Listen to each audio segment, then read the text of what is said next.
Hello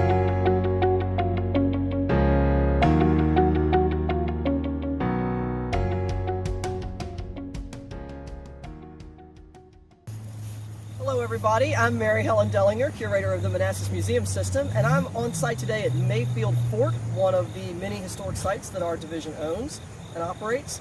And we're standing at the top of the fort. Behind me you can see our brand new exhibition that we've put out up here.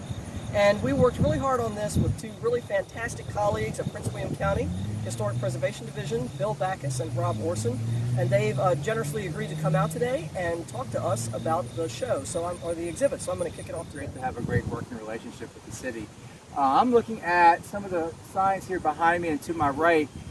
Mayfield Fort was really started in the spring of 1861, April of 1861.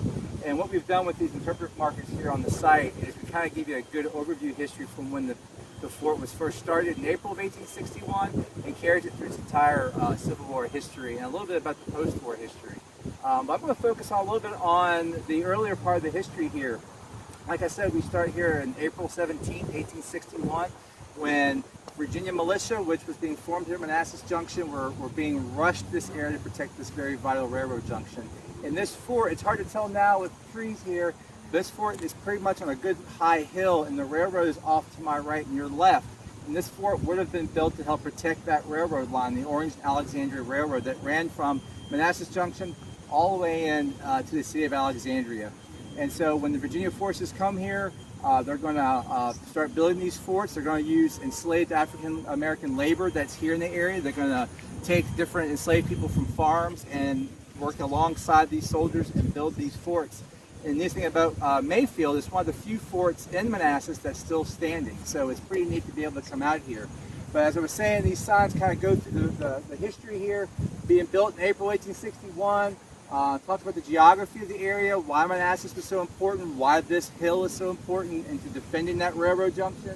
The sign behind me is talks about all the different forts. When you come to Manassas today, you won't see many of these forts anymore. They've been built over. But it kind of gives you this nice map here showing you where those forts were. So if you are a resident of Manassas, you may be able to locate where those forts were near your home. And then of course behind me we talk about the first Battle of Manassas, which is the very first large Civil War battle here, fought right here in Manassas in July 21st, 1861. And we talked about the role of this fort played in that battle. There was no fighting here. A lot of troops that were in this fort did move over to the Manassas battlefield area and take part in that battle. So a good overview of the early history of the fort and why it was so important and why it was located. And Mayfield Fort actually takes a major role in one of the unknown battles in Northern Virginia in 1862. So in 1862, the armies come back up to Northern Virginia after fighting around Richmond. It's ultimately going to culminate in the battles at the Second Manassas. But before the armies go to the Manassas battlefield, they are operating in what is now Manassas Park, and Prince William. So the Confederates first severed the main railroad that is supplying the main Union Army here in Northern Virginia, the Orange and Alexandria Railroad, at Bristow Station. After severing the line at Bristow, they go up to Manassas Junction, where a very famous event takes place in downtown Manassas. The next morning, Union soldiers are learning of Confederates in this area, and so they start sending scouts to Manassas to see who these Confederates are, and if there are not a lot of soldiers, to push them away and reopen this railroad. So this is going to culminate in the Battle of Bull Run Ford. And so in the early morning hours of August 27th, 1862, there are New Yorkers from the 2nd New York Heavy Artillery who are coming down towards Manassas. They get close kind of to Liberia House before they start to see these Confederate soldiers streaming north out of Manassas Junction, find out that there's a lot of Confederates in front of them, and decide to fall back. They're not going to get into too much of a heavy fight, but they will take some casualties, and we'll talk about one in a few moments. So a few moments after that, there's another federal force who comes into this area. There are about 4 or 5 regiments of New Jerseyans. This is the 1st New Jersey Brigade. And again, like the New Yorkers, they're coming into Manassas to try and figure out who's here. But unbeknownst to them, by the time they start to march and cross over Bull Run, the Confederates are coming out of Manassas in force, and they're taking over the old earthworks built a year earlier.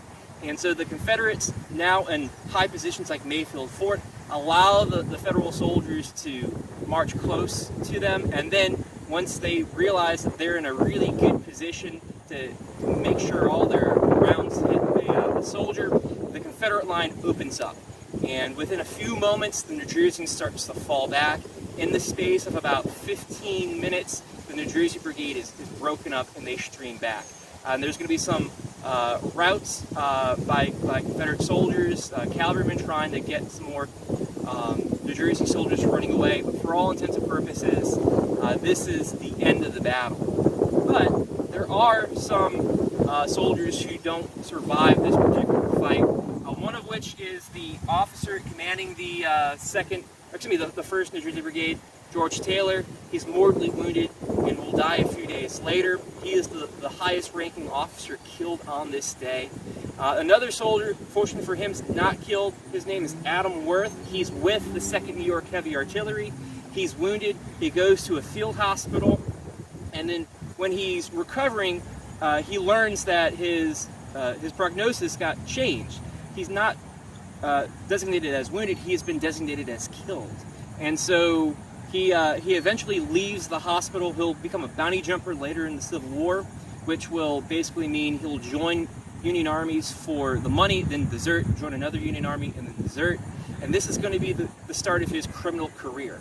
After the Civil War, he returns back to Europe where he was born and becomes a criminal in London, and is purportedly the basis for Sir Conan Doyle's Moriarty, the arch nemesis of Sherlock Holmes.